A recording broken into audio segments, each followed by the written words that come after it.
estaba en el aire, los pies colgaban. Para los ufólogos de la época tenía mucho más que ver con el fenómeno ovni que con el fenómeno aparicionista. Vamos precisamente a eso, vamos a los días anteriores a la aparición, supuesta aparición de algo, a lo que acaban denominando como Virgen María en el Palmar de Troya. ¿Qué estaba ocurriendo por aquel entonces en los cielos de Andalucía? Principalmente en lo que podríamos tildar, catalogar de una oleada. Hubo una gran cantidad de avistamientos ovnis, muchos de ellos sobre los cielos de aquella parte de la campiña sevillana. En la campiña de Utrera nos encontramos la pedanía del Palmar. Claro. Y ahí es donde se localizan al menos 3 encuentros que son muy seguidos, que son muy descritos, vecinos, policía, guardia civil.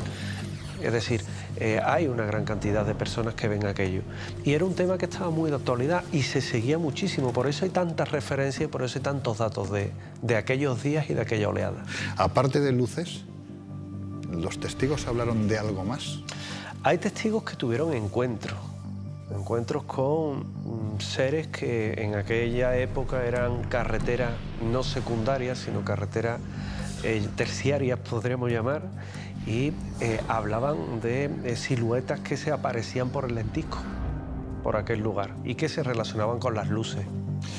Y desde tu punto de vista, dejando a un lado lógicamente el movimiento pseudo-religioso posterior, sí, los fenómenos que ocurrieron en aquel tiempo, esas luces, esas sombras en el lentisco, ¿tenían algo que ver con lo que precisamente ocurría a posteriori, con lo que vieron las niñas?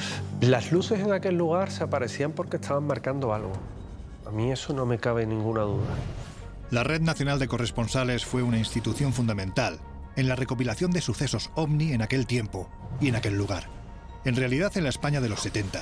Y su fundador, José Ruesga Montiel, un histórico de nuestra ufología, por primera vez habla a unas cámaras de televisión de cómo se investigaba y de los casos que recopilaban en aquella época. El tema de la carrera espacial a nosotros los jóvenes nos entusiasmó, ¿no? Y pensábamos que lo mismo que nosotros estábamos saliendo fuera, había alguien de fuera que podía venir. Y yo creo que es una premisa que en aquellos tiempos prácticamente la compartíamos todos, ¿no? La de creer que podían ser la presencia de seres extraterrestres. ¿Cómo se investigaba en aquella época? Bueno, éramos de una forma muy artesanal, ¿no? Prácticamente teníamos que estar auxiliados por algunos de los mayores que tenían medios de locomoción o que estábamos con los testigos en algún sitio donde nos fuera accesible. Y lo que hacíamos era centrarnos en preguntas concretas para poder tener datos muy concretos como fecha, hora, lugar, duración, el color, el movimiento, el tamaño, lo que fuera de lo que habían visto. Mi opinión es que la mayoría de los testigos contaban honradamente lo que creían haber visto, ¿no? La Red Nacional de Corresponsales constituye un punto de inflexión. Hasta aquel momento pues había tertulias, grupitos pequeñitos donde todos, por toda España, en los que se hablaba del tema ovni, pero lo que se hacía en un sitio no llegaba a otro, salvo que hubiera algún contacto personal que normalmente era por carta.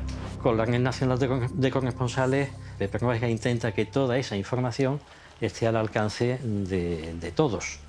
Y entonces se empieza a hacer difusión escrita, en plan de fanzine, de la información que se iba recopilando.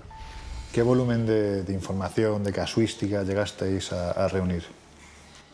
Bueno, cuando se cerró el Catare hasta lo último que yo lo tuve activo, fueron alrededor de unos 1.500 casos. 1.500 casos. ¿Y cuántos de estos 1.500, qué porcentaje, por pequeño que fuera, puedes decir que realmente eran anomalías, vamos, que no llegasteis a una explicación?